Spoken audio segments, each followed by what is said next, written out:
Hello, friends, and welcome to Unseen But Believed, the podcast, where we talk about all things invisible illness. I'm your host, Anna Constantopoulos, and I've been chronically ill for over 8 years. I'm very excited to introduce our last guest for EDS Awareness Month, Miss America 2020, Camille Schrier. Camille's been diagnosed with both Ehlers-Danlos Syndrome and POTS. She is currently a Doctor of Pharmacy student, and during her time as Miss America, she advocated for women in STEM.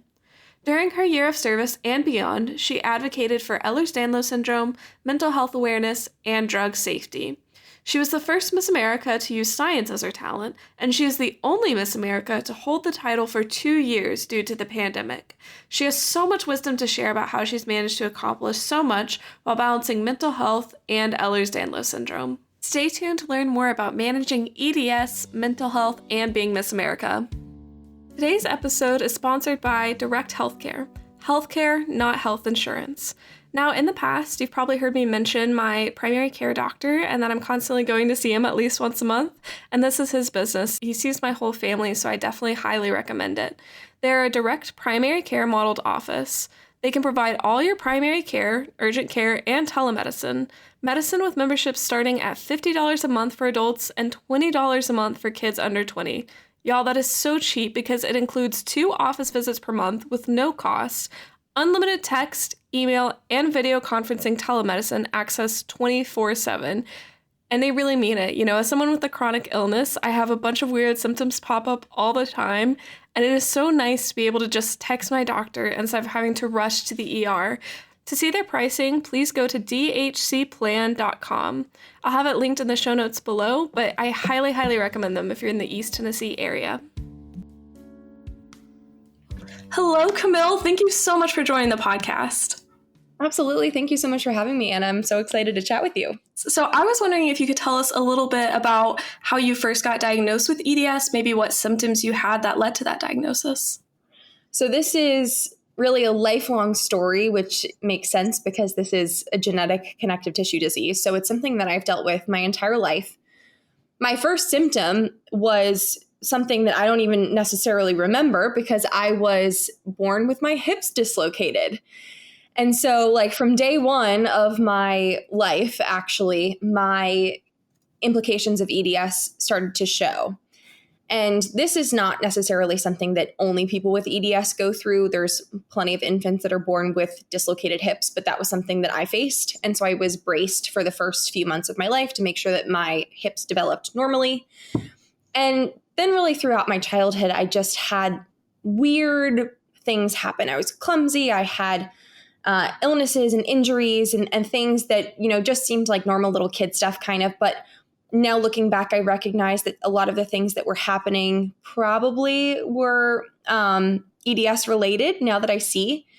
I had things like teeth crowding, high arched palate. I was someone that bruised really easily. I got injured playing sports and playing with my friends. I was someone that had chronic stomach issues. So a lot of those things that are really non-specific, right? And that's typically how EDS manifests in many of us. I officially ended up getting a diagnosis when I was around 11. And the real reason that happened was I had a routine scoliosis screen in school. That was something that we had. They checked us all for scoliosis. We all had to kind of like bend over forward and they would like check the alignment of our spine. And they flagged me as like potentially having scoliosis. And so I like got a note sent home and my parents were like, okay, this is like not super surprising because I have a lot of cousins with scoliosis, hint, hint, genetic disorder. Mm-hmm. And no one in my family knew about Ehlers-Danlos at the time. And I ended up going to a pediatric orthopedic surgeon at the time, not necessarily that I would have surgery, but that was the type of physician that would manage that. And when I got my first consult with him, he did like a really comprehensive exam and realized that there was something else going on with me physically outside of just having scoliosis. Asked me a lot of questions, asked my parents a lot of questions, and kind of said to us, like, you have Ehlers-Danlos syndrome and you probably got it from one of your parents. So my parents were there and if you were looking at anything that had to do with hypermobility and like chronic injuries and things like that, it's the obvious was my mom. Like that's my mom to a T, and my dad is the opposite of that. So we were like, definitely from my mom. So essentially, I'm diagnosed at 11. My mom is, in her 40s at the time and is diagnosed as well. So she didn't know that she had it until I knew that I had it. So I, through that process, helped to answer a lifetime of questions for her, and also got the benefit of knowing very early that I was struggling with Ehlers-Danlos syndrome so that I could preventatively take care of myself and keep myself from having a lot of the injuries and things that happened to my mom. She's had several surgeries. She has really long-term damage in a lot of her joints that probably is irreversible just because she didn't know. So she did a lot of impact exercises and certain things and played sports that she probably or may have not have chosen to do if she had known about Ehlers-Danlos syndrome. So that's a little bit of my story and my diagnosis and how it's really affected not only me, but my family. That's incredibly young to be diagnosed with EDS. But it's funny you mentioned your mother, because the same thing actually happened to me when I went to go get diagnosed. They're like, well, it came from somewhere. And the doctor looked at my mom and was like, it was you. And she's dealt with the same things. You know, she did ballet growing up. And so I think that led to a lot of later injuries because she didn't know. And so that's really wonderful that you were diagnosed. I mean, not great that you have EDS, but good that you found it so early. I feel very fortunate that I was diagnosed as early as I was. And one of the things that's really important to me now as an adult with Ehlers-Danlos syndrome, and also someone that has the opportunity to advocate for the disease and the awareness of the disease, is, and it's really a disorder, not a disease. So let me just say that. I get to help people get diagnosed earlier through the awareness.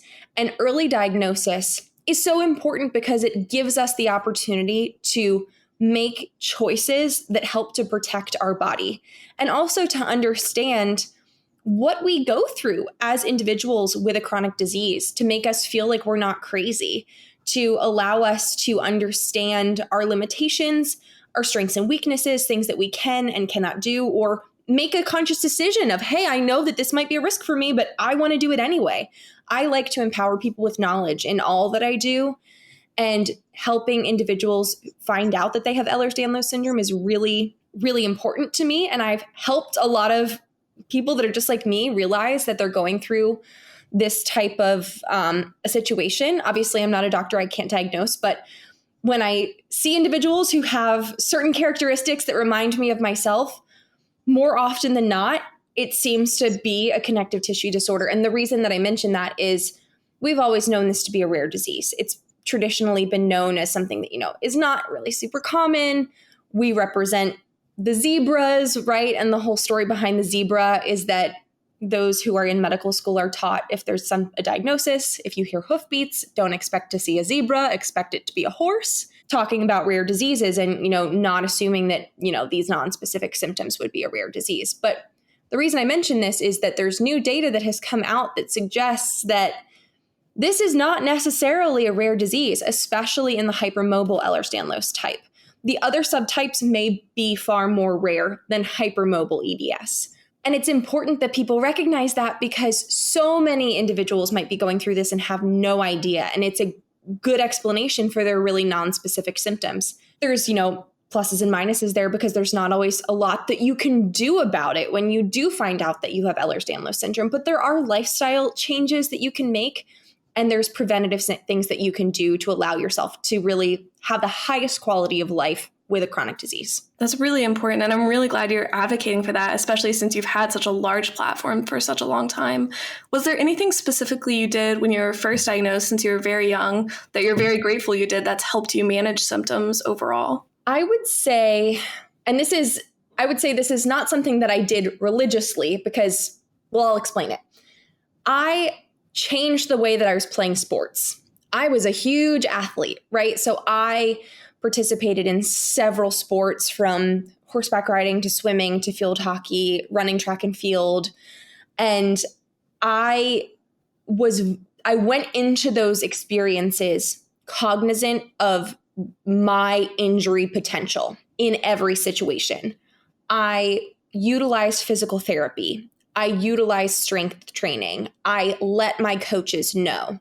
Now, I'll say there were probably a lot of times when I was playing sports that I should have stopped, or I should have not chosen to play that sport or continued a certain activity for as long as I did. One of those would be running track and field. I loved track and field. I was a sprinter. I had such chronic injuries in my legs to the extent that now, 10 years after I stopped running competitively, I have residual pain and injuries in my legs that I can no longer run. I mean, I can run, but I run with immediate pain in my legs as an adult. And I know that that's because of me pushing my body as a young adult. But again, knowing that and also doing the things that I could during those times to help prevent further injury, I can't imagine the types of injuries that I would have right now if I hadn't done those things. So I'm really grateful that I had doctors that helped me understand the things that I should and should not do in terms of sports, because sports are such an important part of growing up for so many of us. And even if it's not necessarily sports, if it's dance, if it's other activities that people are doing that involve physical activity, knowing how Ehlers-Danlos can affect those can be really important. And so for me, that was something that I did, and I changed the way that I was doing. But the funny thing is, when I look back at my EDS journey, I had different issues at different times in my life. My physical implications were really what I ended up with when I was a young person. I, would get hurt. I got bruised. I didn't really notice the Ehlers-Danlos otherwise. As I've gotten older, I have had more of these systemic issues, things like dysautonomia, things like POTS, chronic fatigue, brain fog, issues with chronic pain, feeling like I'm going through periods of inflammation, having flares, and then feeling better. That has been more of my adult life now compared to my childhood. So I've had to learn different coping mechanisms as I've gotten older. And so do you feel like when you were younger, you talked a little bit about taking calculated risks? Obviously, that's very hard to do when you're young, and I'm assuming competitive since you play so many sports and wanting to compete with everyone. Were the doctors the one who were helping you kind of figure out which would be a good calculated risk? Was it your family? Was it yourself? Just trial and error? I think all of those things combined helped me make a decision. But ultimately, I think the decision was up to me. And my parents let me choose what I wanted to do. There was never oh, Camille, you absolutely can't do this. The only thing that I've ever been told that I can't do because of Ehlers-Danlos syndrome is go skydiving. And that's a very specific example, but they were like, your shoulders are going to dislocate. Don't skydive. Cool. Don't need to. Fine. I'm happy to skip that. I'm going to mark that off the bucket list now. Dang it. It's not a good idea if you have issues with dislocating your joints. But the reason I say that is my doctors let me know the risks. And I think that that's what providers should do. They're there to tell you the risks of what could happen if you do certain things. My parents could have easily said that I couldn't do certain things. I ultimately chose the things that were important to me and started to learn to listen to my body early on. And that's a really important thing to learn when you're going to deal with this lifetime illness. And especially like coming from my mother, who had been a competitive athlete as a young person and had long-term injuries, she also wasn't going to tell me like, oh, you can't play sports now because I got injured when I played sports. It was something that I really enjoyed. And I am grateful for the experiences that I had with that. But then I also will mention it was very interesting to then transition away from being a competitive athlete and learning how to exercise as an adult with Ehlers-Danlos syndrome. So like, okay, now I'm not in these sports that are probably too hard on my body to begin with, but this is the only real physical activity that I've ever known. How do I now take care of my body as an adult in a way that's safe and healthy for me, but is also in something that I enjoy? And that's been a journey too. And I have different things that I do at different times. Physical therapy has been something that has taught me how to do that in a lot of ways, because physical therapy is there to help strengthen your muscles in a way that is functional and helps you not get injured and also to heal injuries. So that has really been a journey. But the risk-benefit discussion, I think, has to be between that individual with EDS and the people around them. But even for a kid, it would be really hard if my parents were like, no, you can't.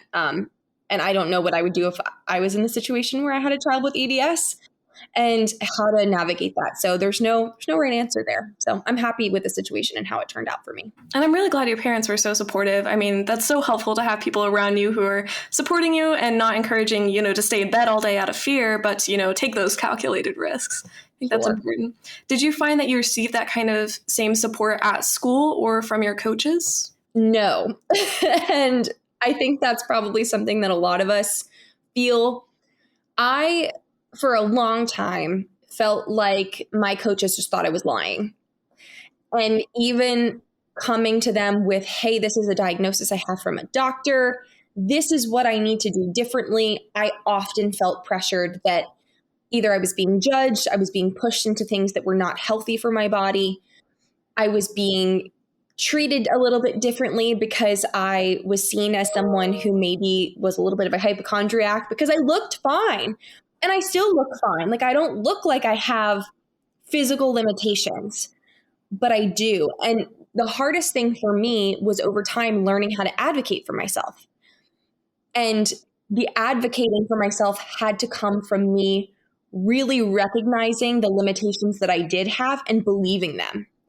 When someone tells you that you shouldn't do something and you've also never had a negative experience in whatever that thing is, it's hard for you to really wrap your head around that's dangerous for me. Until I started getting injured or feeling situations where my joints were potentially subluxing or feeling like I was unstable or feeling that I was getting hurt doing certain things and I could connect those dots.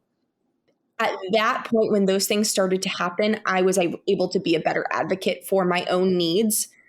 When you're a kid in a sports team and your coach tells you to do something, you're told to do what they tell you.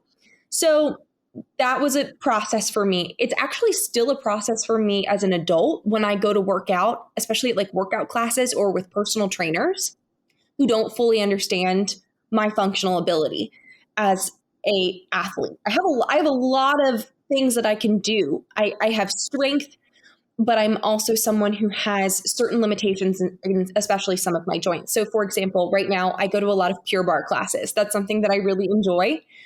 But when I go in there, I tell them, hey, I'm a person with hypermobility. There's certain positions that you are going to ask me to go in that I can't do because especially my shoulders are really, really loose and really hypermobile. And if you ask me to put all of my weight on one of my shoulders, it's going to slip out. So I just won't do that.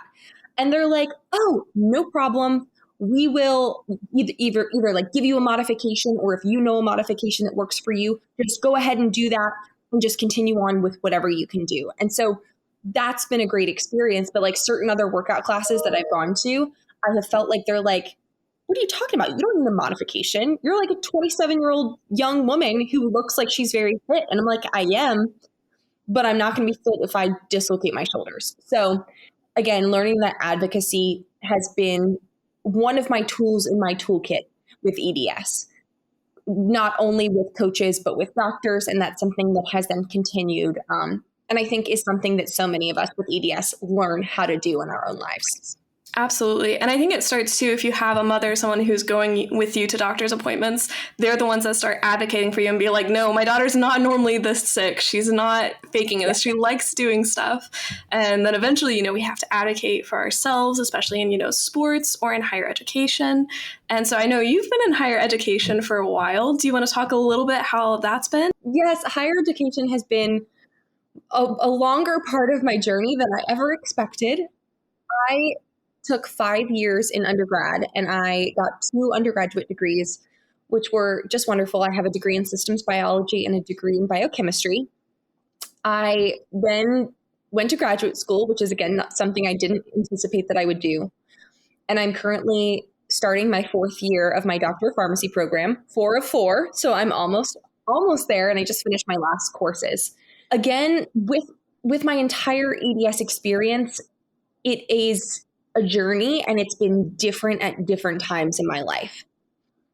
It's an unknown that I've learned to accept because there's certain times where I don't even think about it. I would say when I was an undergrad, didn't even really think about it. Didn't really bother me. The biggest implication I had was some fatigue.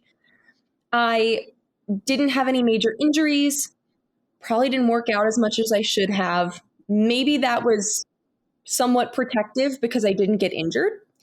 Maybe that was also not the best for me long-term in terms of my strength, potentially contributed to some of my fatigue. But I was pretty stable then.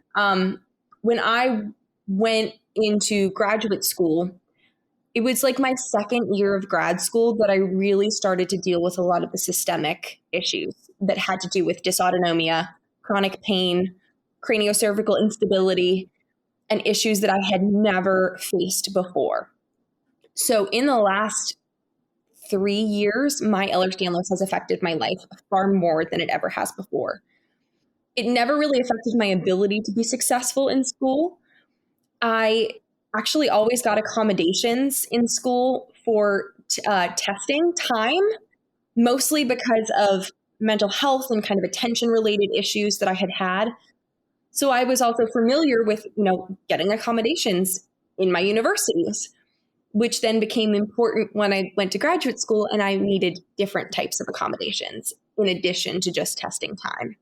And so I now have understood that that system is difficult to navigate, but is also something that can be really beneficial for individuals that have a chronic disease.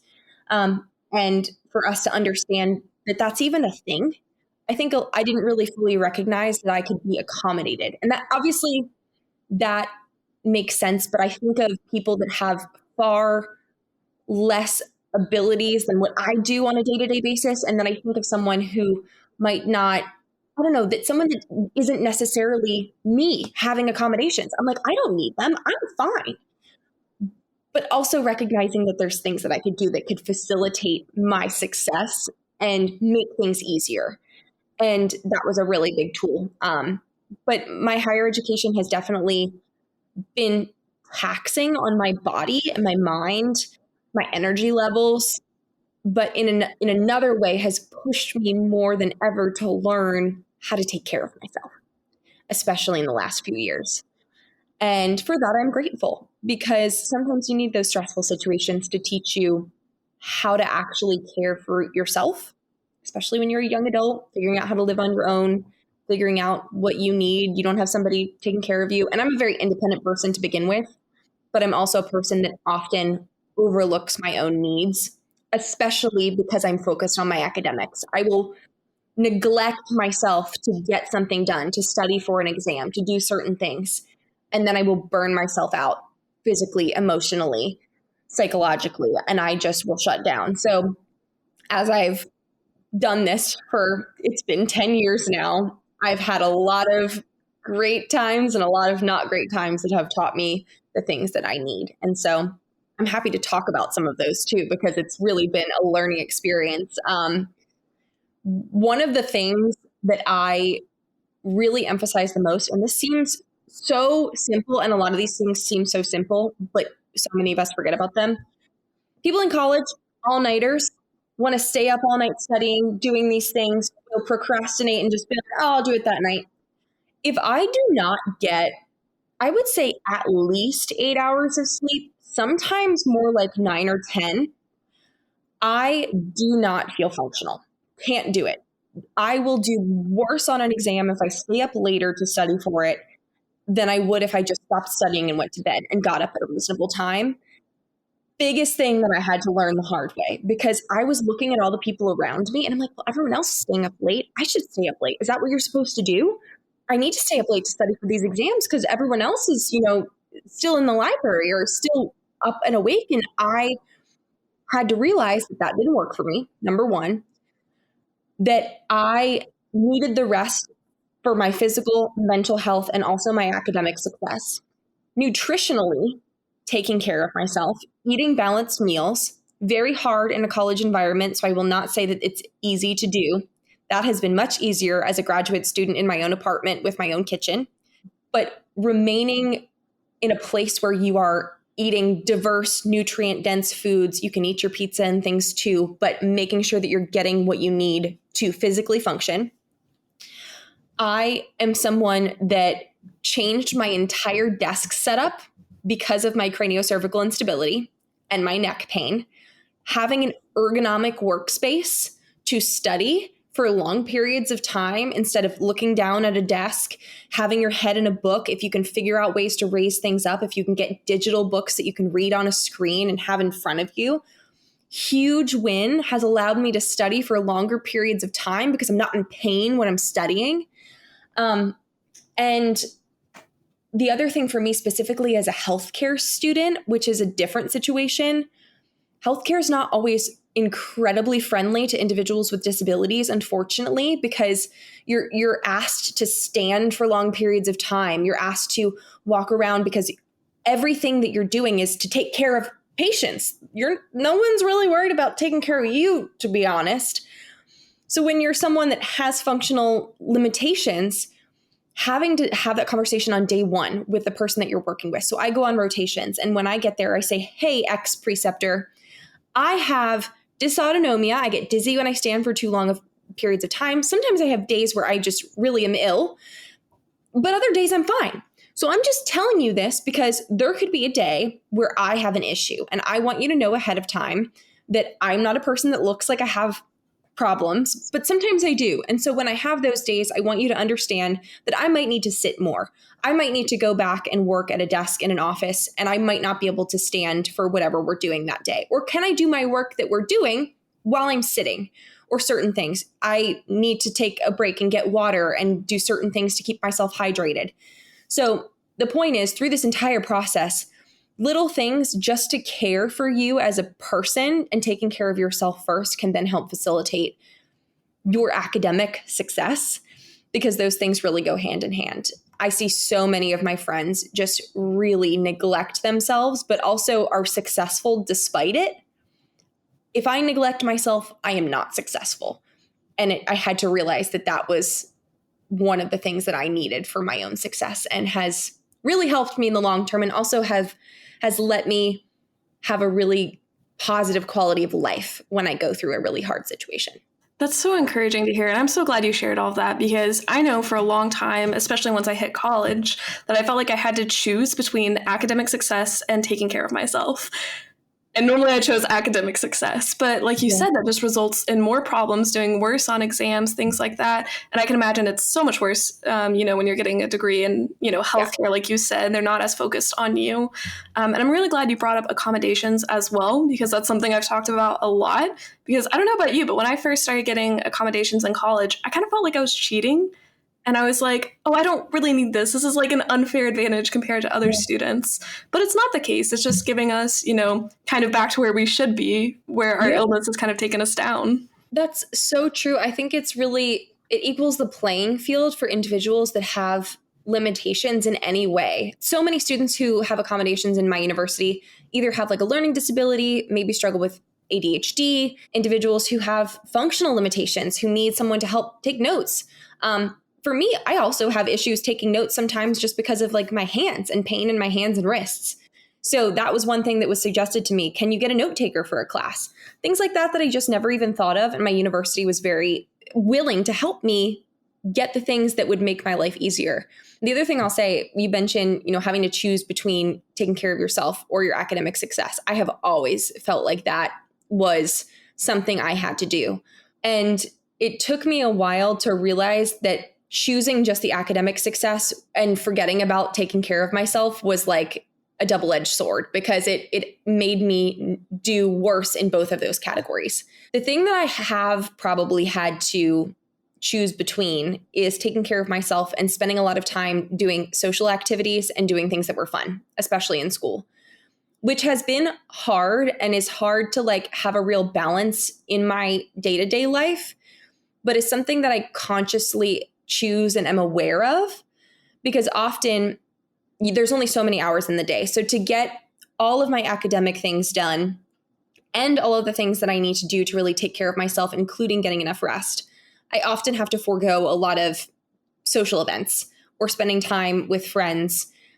And that's something that I have tried to, incorporate into my life a little bit more, because that also can be detrimental, because then you kind of can feel isolated because you're just so focused on spending all this time taking care of you. So then you feel okay, so you can be successful, but then you feel kind of isolated because you're not with the people that care about you. So that's been a hard thing for me to navigate, because especially with like evening events, people want to get together and it's late and you're kind of exhausted physically and mentally. And that doesn't always sound fun, but also you want to be able to participate in those things. And so that's really been a struggle for me. And so I have to recognize the fact that dealing with this type of a lifestyle for me has limited some of the things that I'm able to do. But I'm also consciously making those choices because I feel worse when I stay out late and I do certain things than I do if I take care of myself. And especially for individuals who are listening who are in the middle of their education, or maybe are even in a work situation that's really demanding, when you are being asked to do so much more than you could ever imagine in a day-to-day basis, sometimes you have to make decisions of where you're going to spend that time. And for me, unfortunately, so many of my time periods that I wanted to spend with other people ended up either me resting or studying. And I'm really looking forward, now that my courses are done, being able to have a little bit more of a balanced life where I am able to take care of myself also emotionally and be able to spend time with people while taking care of myself physically and doing great work during the day. So it's a journey, and it's not easy. And many of us who go through chronic diseases really understand that. It's really hard to choose between, academic success and hanging out with the people you love. And it shouldn't have to be a choice, but it is. And it's so frustrating. And that's why I intentionally don't take classes over breaks. I do not take summer classes. I do not do anything like that, because I know that's the only time that I'm going to have to really hang out with people. And I don't know about if this is something you've experienced, but I know when I, spend time with people and hang out late, when I get exhausted, I deal with a ton of brain fog, which makes studying very difficult. Since you have dysautonomia, is that something you've experienced? 100%. So brain fog is a really weird phenomenon that sometimes I feel like I'm like impaired in some way. Like I can't form words. I can't really think straight. And then often that will be coupled with a lot of fatigue at the same time. And it makes it so difficult to be productive, especially when you're being asked to like study or do something that takes a lot of like cognitive ability. I have brain fog happen a lot of the time, like kind of what you're mentioning, if I am not resting enough. But also I have days that just come randomly where I feel brain fog. So preventatively doing all the things to take care of myself makes better, but it's not perfect. And I've had to start to realize that there is a level of unpredictability in this entire experience. So when I have good days and I feel like I'm kind of like on it, I will try to do as much as I can, which is a blessing and a curse because I'll exhaust myself. But it's almost like this fear that I live in sometimes of like, what if tomorrow is a bad day and I leave all these things until tomorrow and then I don't feel well, or I feel like I can't really use my brain that day, which is a really odd thing to experience. And I hate that I think like that sometimes, but when you've gone through this long enough and you end up on that hard day where you've left too many things and now you're feeling like you can't get it all done, that's the worst feeling for me. And I hate feeling that way. So I try to be very proactive. It's like kind of scared me into proactivity a lot of the time. But those late evenings especially do catch up with me and almost will impact my energy levels for up to a week sometimes.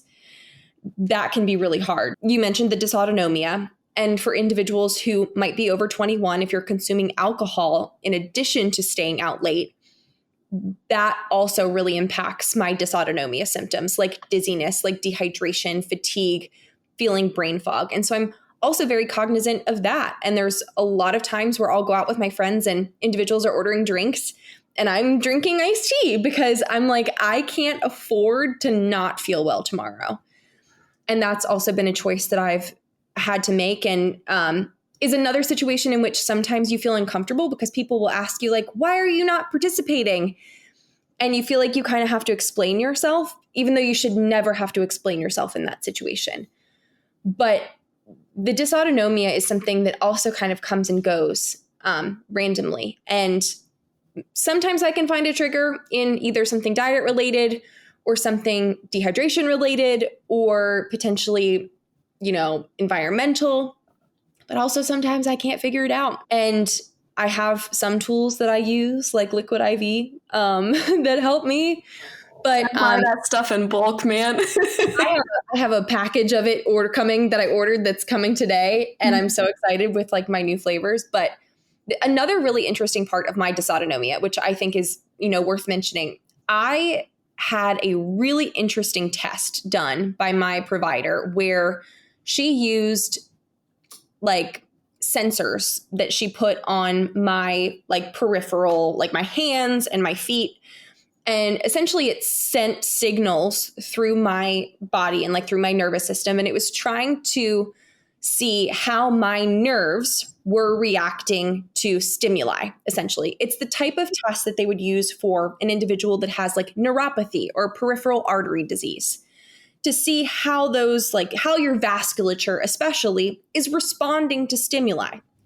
Well, it turns out that my vasculature and my nerves do not respond well at all. At all. So there's lots of different reasons that you might have dysautonomia. One of the really common reasons in Ehlers-Danlos syndrome is because our vasculature is really stretchy, right? So it can't necessarily push the same pressure through, and you have issues with hypotension and orthostatic tachycardia, which is POTS. It seems that my dysautonomia actually comes from something that's called autonomic neuropathy, where my nerves are not sending the proper signals to my body to constrict my blood vessels. So you can understand kind of like physiologically that would somewhat have the same impact in a way. The weird part is some of the traditional treatments for dysautonomia aren't necessarily going to help me because mine is caused by something else. So sometimes I can drink as much liquid IV as I possibly could fit in my body, but it doesn't necessarily fix the issue that I have because it's a nerve-based problem, which was very interesting for me to learn. And I didn't even know that was something that existed or I could experience.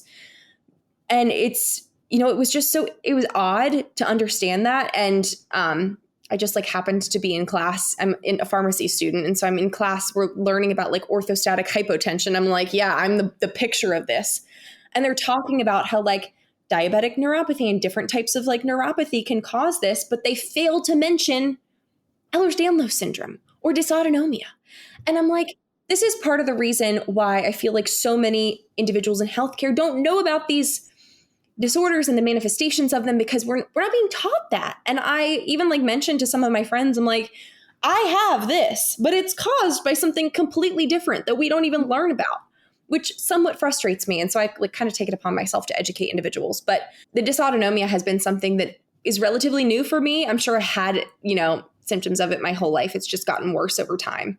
Just like a lot of Ehlers-Danlos can, because it's somewhat, I don't want to call it degenerative. It's not degenerative, but it can often worsen as we get older just because of aging processes and things like that. So either way, things that I've used to help me, liquid IV, things like that, hydration, sleep, take a lot of vitamins, try to just do what I can. But sometimes I think the reason I mention all of this, sometimes you can do everything right.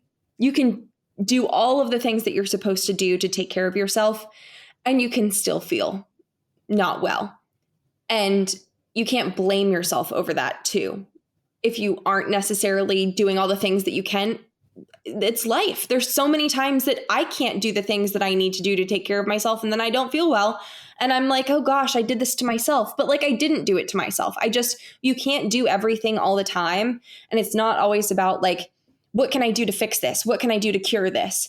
It's really understanding that the thing that I'm going through right now is caused by something that I can't control. And I'm just feeling the implications of that today.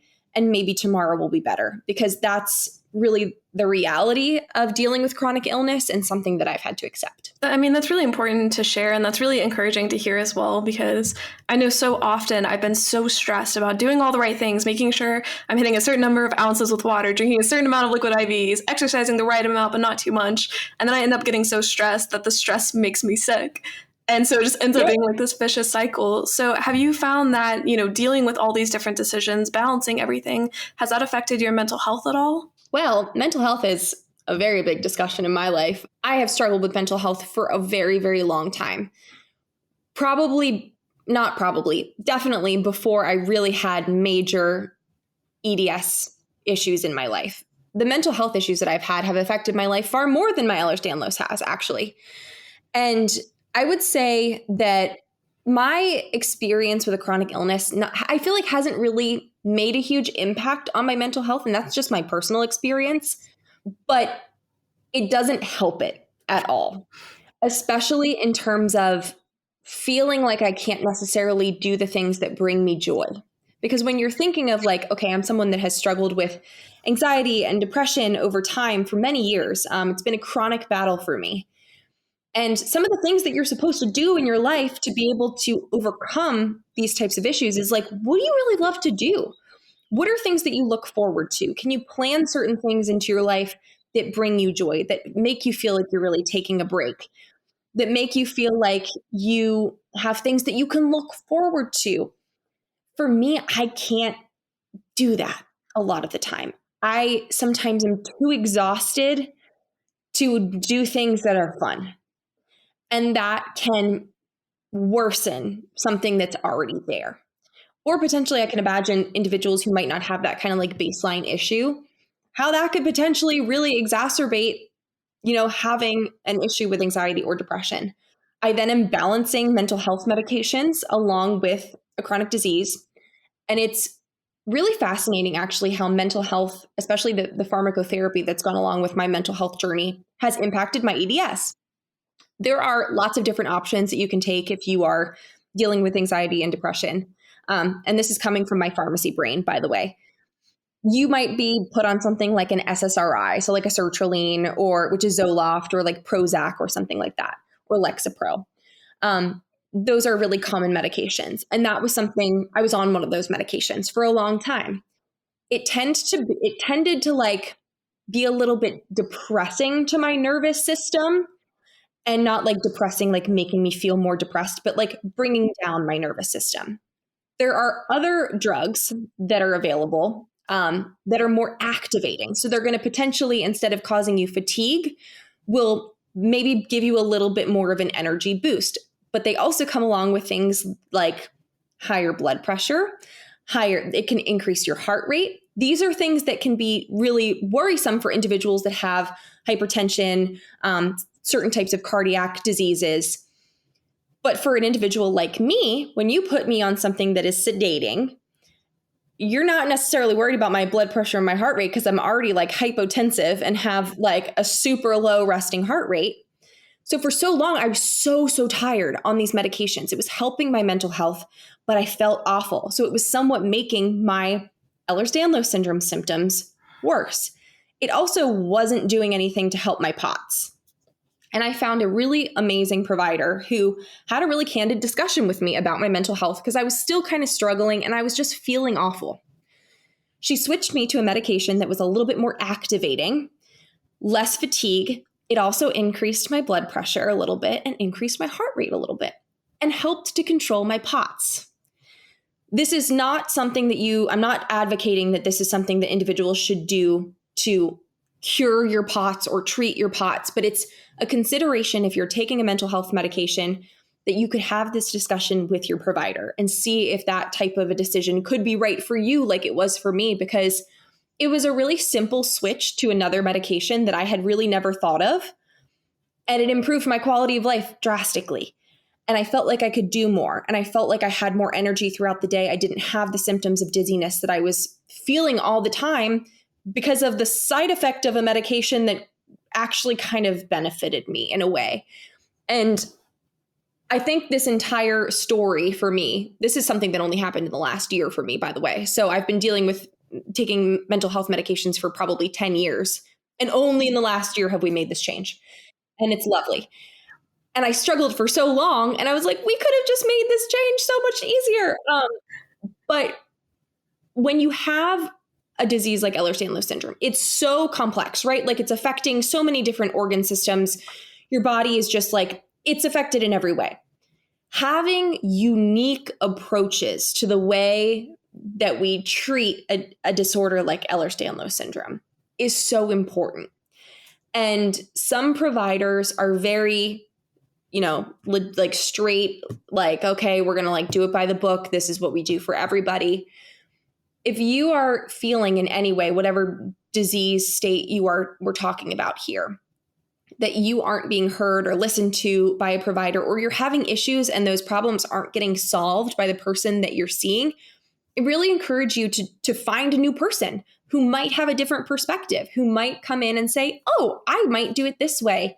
Because often there are options for you that might improve your quality of life. And that was something that was true for me. And so my mental health is now controlled somewhat by medications, but I still do struggle.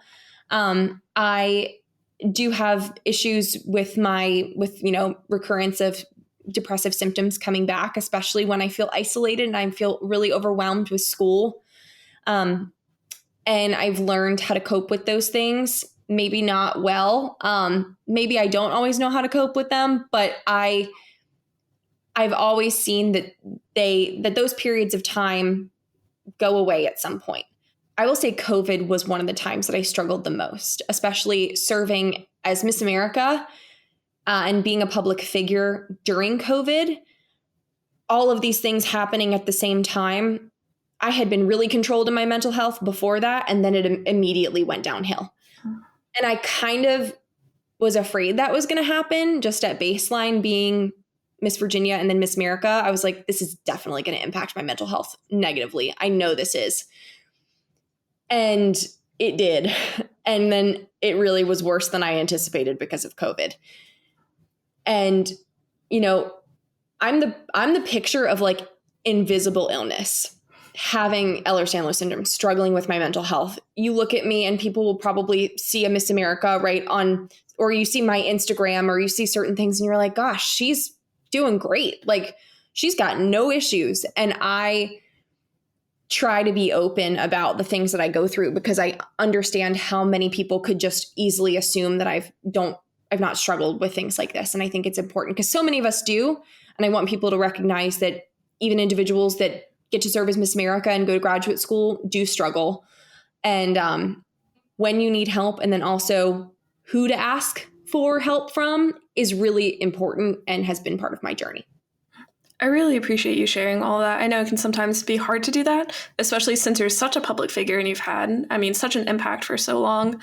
But I think it is really important. And I just want to let you know that it's helped me a lot seeing you share this, because when you were crowned Miss America, I think a few months after that, I found out that you had EDS.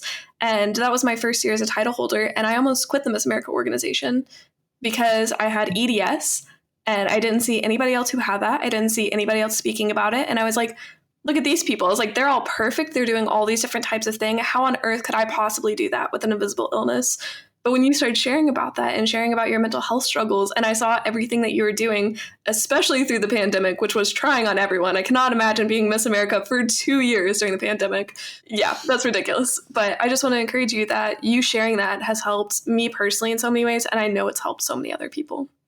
Oh, well, that is really touching to me because that's what my goal is. I really want people just like you to recognize that, like, you're not alone. I'm just like you. Even though I got to win Miss America, like, we have so much in common and we can do so many of the same things. And it's okay if you struggle too, because it's not necessarily going to limit you, right? You just recognize that and you can succeed despite it. One of the other things that I'll mention with serving as Miss America with chronic disease, my energy level was the thing that was the most concerning to me when I entered that role. And I remember when I was Miss Virginia and like sitting there thinking about Miss America, and I'm like, I can't do that job. Like I was already struggling just keeping up with how much I was doing as Miss Virginia because my job was very busy. I'm like, I can't be Miss America. I would never be able to keep up with it. You travel all the time. You're never home. I would have no routine. I talked so much about like how important taking care of yourself is. You don't get to take care of yourself, really. You have to, and this sounds silly to other individuals who might not be like an EDS-y person. I would have to eat whatever anybody gave me or find whatever food I could get. That's exacerbating for a lot of my symptoms. Not a regular sleep schedule. don't always have the ability to keep myself hydrated or fed or, do the things that I do every day. Routines really help me stay, calm, but also keep myself well. All of those things go out the window when you win Miss America. So that was really anxiety producing for me. And I frankly did not really go into that experience gung ho, I really want to win. Obviously I was there to win or I wouldn't have competed, but that wasn't my ultimate goal at all. I was thrilled to be there, and however well I did was great. And I got the talent award, and I was I just won in my own mind, because that was so important to me, because I got to talk about science and I got to show people that being different really can make you have so much success in your life. And I want to encourage people to be themselves. So I went into like that final show, like, this is going to be fine, whatever. And then I won, and I was like, oh no, like, what is going to happen? How am I going to do this? Like, for example, that night after I won, I didn't get to go to bed really at all. I stayed up the whole night going to press conferences and events, and got back to my room at I was done at 2:30 in the morning, and I had a car waiting to take me to New York at 4 a.m. Oh my gosh. I pack my suitcase to get in the car, figure out what I was going to wear the next day. Like, I think I napped for maybe 30 minutes. I can't run like that. And I knew that that was going to be kind of what that job was going to be. And this is going to sound incredibly crazy, but I was so thankful when my job became virtual through COVID. Everyone kept telling me, I'm so sorry, how disappointing this is. We feel so bad for you. This is horrible. Yes, the pandemic was horrible. So I'm not talking specifically about the pandemic. But so many people would be like, we're so sorry. And I'm like, don't be sorry. I am thrilled, because I just literally got the ability to do this job with all of the things that allow me to stay stable. And that was such an unexpected gift. And I feel I'm a believer that things happen at the right time for the right people. I think a lot of women would have been really disappointed if they had to serve during COVID, because I was not able to do a lot of the things that a traditional Miss America would have been able to do. I was thrilled to do it that way. So I think for so many reasons, I was the right person to do that job at that time, because it worked perfectly for me. And I was happy to be the virtual Miss America for a long time. I got to still do things. I did. But I also did not have to have that lifestyle that a traditional Miss America has. And for that, I'm very grateful. And I got to create virtual content and digital content that lives on, and I still can access it. It's on the internet, it will live on forever. I learned how to produce things from my house, which is a skill that I use every day, not every day, but so often now, shooting photos and videos and producing things on my own, a skill that I would have never had. I'm just really grateful for that. And so it was the perfect way for me to be an individual with a chronic illness and serve in a capacity like Miss America. And I'm really hopeful that a lot of the events that Miss America will do moving forward are virtual, because it actually is really simple to do things virtually and gives a lot more flexibility. But it's just interesting, because I just remember so many people being so sorry for me. And I'm like, no, this is the right thing for me. And so it really all happened at the same time. So COVID was hard because I was isolated at home, but also it did offer me a certain level of balance in my life. So it was a tough time. It was not easy, but it did help me in a lot of ways. So it's just interesting when you look back at how things really do work out in your life. I'm grateful for that time. And it was a perfect way for me to be able to talk to people about having a chronic illness and managing it day to day. I mean, yeah, I think you're right that it definitely, happened at the right time, because to have a Miss America who could not only just handle doing all that during the pandemic and just swiftly move into doing everything virtual, and that hasn't been the case before. But being a chronically ill Miss America during that time, because, the pandemic was rough for everyone, but it was especially nerve-wracking when you're already chronically ill or immunocompromised, and you just know that if you get COVID, everything's going to be multiplied. And so I think it was just amazing that we had Miss America openly talking about having an invisible illness during that time. And I think that's, just the perfect time that could have happened. And I got to talk about science too. So it really was such a win-win for me in that situation. And it really gave me a great platform for discussions like that. And it's just interesting to think of how that all really did play out for me, because I just know how afraid I was of all of the travel that was going to happen. And it just didn't end up that way. So couldn't have planned that if I tried. And it would have been very hard to do 2 years in person. Yes. And even just honestly, having to add on that second year was very anxiety producing for me and was not something that I ever anticipated. But that second year was much more of a hybrid year. So I worked to be able to kind of like go back to my life here in Virginia and transition back into school. So I did not do as much in that second year, but I definitely kept that opportunity of representing Miss America and got to do things like the Macy's Thanksgiving Day Parade and go on a USO tour. And I did really cool things that year too, but just not as much of that day to day. So I, again, was able to kind of get my routine back. And so that was still hard to do it for 2 years. And what an interesting thing I have a lot of like firsts to be able to like check off on that experience. Things that I would have never anticipated. I mean, it really started with being, the first one to do a science demonstration for talent. I mean, we all thought that was so cool. So you really checked off a lot of boxes. I should have like a couple things on my wall of like the first to do this. Some of these firsts I could have done without, but that's okay. I'm sure. Something that I can say really shaped my experience as Miss America is like no other Miss America before, and probably will be like no Miss America in the future. And that's very much like me as an individual. So I think that that's kind of fitting. And I kind of love that for me.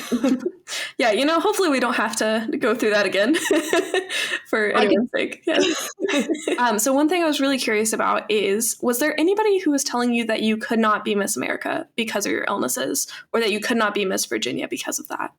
That's a really interesting question. And I would say I did not have anyone ever tell me that.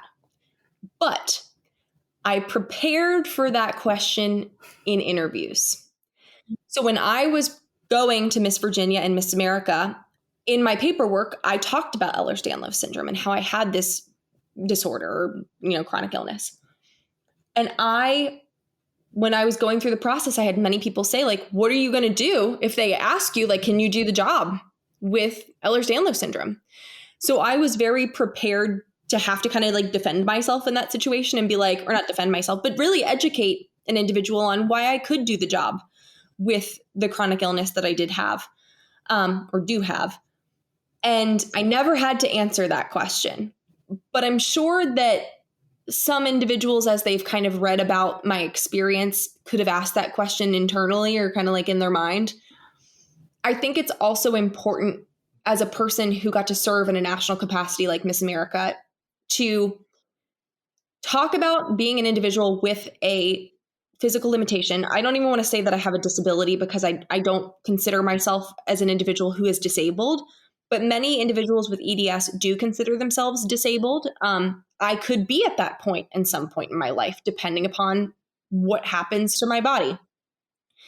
That when we look at the organization as a whole, can we accommodate for an individual who has limitations in a role like a Miss Virginia or a Miss America?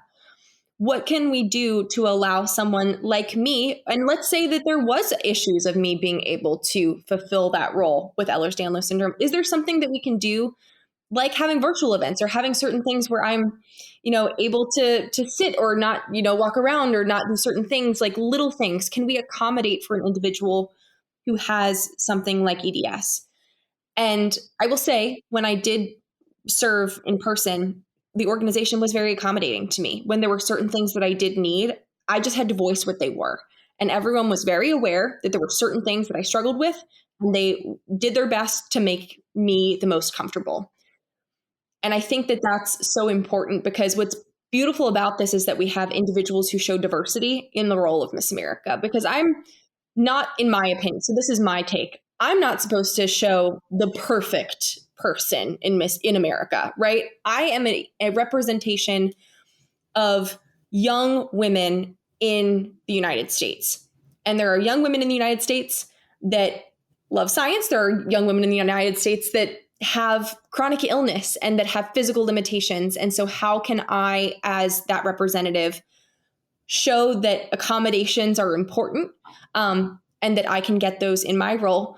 I mean, I look at like, okay, I'm going to go into a company, right? I might need certain accommodations at work because I have limitations. So I want to be that role model for people to be able to speak up and advocate for themselves and what they need.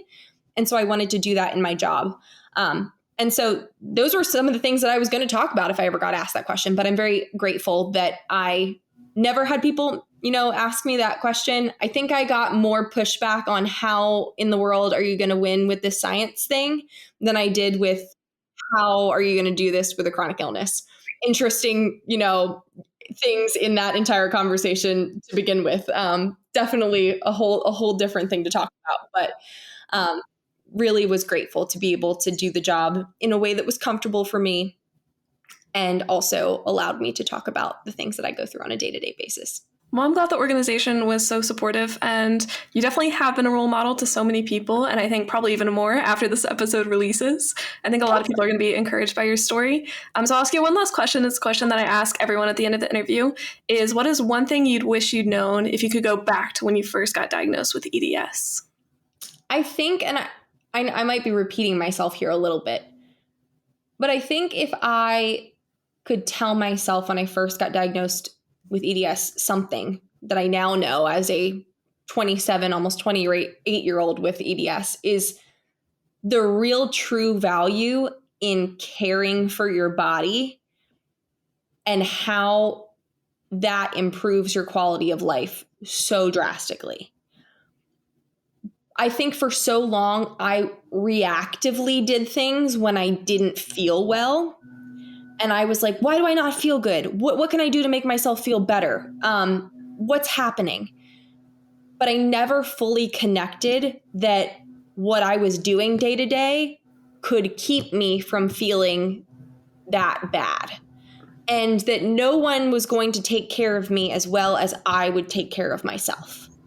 You have to really value that self-care more than anyone. When you're a kid, your parents are kind of like taking care of you, right? But like ultimately at the end of the day, they don't make all of your decisions for you. Like you are the one deciding what you're doing on a day-to-day basis. Often what you're eating, what you're drinking, how you're moving.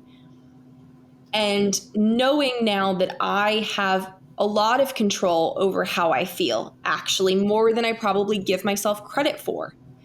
And that investing in myself really has aided my long-term success. And I don't think I really fully believed that or connected that until the last 3 years. And I would kind of always be in that like cycle of feeling better and then feeling worse and feeling better and then feeling worse. And now I have more consistency because I am more consistent in what I do to proactively care for my needs as an individual with a chronic illness. And also understanding what my needs are. That comes with time too. You have to figure out what your needs are because they're also different for every individual. I actually, perfect example, my mom and I need far different things. My mother needs far less sleep and far less food and water than I do to feel fine. She also has different problems than I do. And so we are family with the same disorder and we have two different sets of needs. So as you get older, understanding what those things are, but figuring that out early, I wish I had figured out what those needs were earlier and started to act on them. So young Camille with EDS, it's going to be a journey. But I still am very grateful for my own experience with Ehlers-Danlos syndrome, because I have met individuals who are the same age with the same diagnosis that I do, who have far less ability than I do right now. And I am always aware that that could change for me, and I could have a big shift in what I can do on a day-to-day basis if I do not care for myself the same way, or even just randomly. And I know that. And so I will say this too, through the advocacy that I have gotten to do over the past 2 years and how many individuals that I have met with Ehlers-Danlos syndrome, I do feel very, very blessed that I have limited implications in my life comparatively to other individuals. But that also makes me more passionate about spreading awareness for EDS, for individuals that don't look sick and for individuals that do look sick, because we need more research, we need more funding, we need more providers that understand how to diagnose and treat Ehlers-Danlos syndrome. And we have a lot of work to do still. And that is something that I'm excited to be able to continue in my professional life. Well, I know we all appreciate your ability to raise awareness and the way you've been advocating for EDS, along with mental health issues and everything else you've been doing. But thank you so much for joining the podcast. I know this episode is going to be so helpful to so many people, and I really appreciate you taking out the time. Absolutely. Thank you for talking about EDS in this way and allowing me to share my story. And hopefully somebody else will learn some cool self-care tips from me and also realize that it's so important to advocate for yourself. So thanks so much for having me. Thank you so much for listening to this episode. If you enjoyed it, please feel free to leave a rating or subscribe for future episodes. It's a small action, but it really does help to spread the word about invisible illnesses. Also, if you want to stay up to date on all things Unseen But Believed, go follow me over on Instagram and TikTok at Unseen But Believed. And remember, just because invisible illnesses are unseen, they should be believed.